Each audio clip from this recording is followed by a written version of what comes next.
तर आजपासून आपण एक आपली स्टोरी टाइम सिरीज चालू करतोय आणि त्या सिरीजचं नाव आहे कॉलेजचा चौथा मजला. आणि आता फर्स्ट इयरचे जण कॉलेज असतात त्याच्यामध्ये अभ्यास कमी आणि बाकीचं फालतूगिरी जास्त चालू असते. फालतूगिरी नाही म्हणजे इव्हेंट्स जास्त असतात.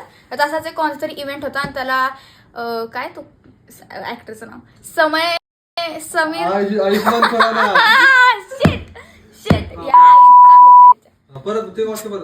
हे आयुष्मान काय इव्हेंट्स असतात आणि त्याच इव्हेंटमध्ये आयुष्मान खुराना नावाचा हिरो आलेला असतो आणि तो हिरो आहे का सुप्रसिद्ध आयुष्मान खुराना त्या इव्हेंट मध्ये आयुष्मान खुराना आलेला असतो.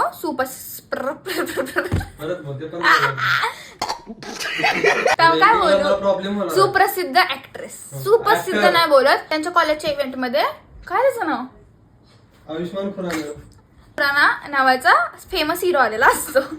अरे तू हसू नको.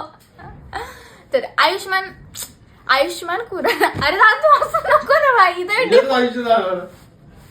कट ती एंट्री घेते या स्टोरी मध्ये ती म्हणजे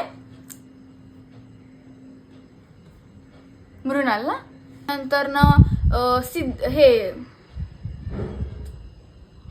सिद्धी बोलणार होते मी. काव्याला हे समजलं होतं. तू का रडायला आलायस काय. क्लायमॅक्सची एंट्री असं बोल. काव्याचं नाव नको घेऊ. खूप दिवस गेले सगळं झालं. दिसतोय माझा पाय. काव्याला ते काय होतं विषय काय झालाय. काव्याला तुझ्यासाठी फिलिंग्स यायला लागल्या का तुला काव्यासाठी फिलिंग्स यायला लागल्या. मला कारण का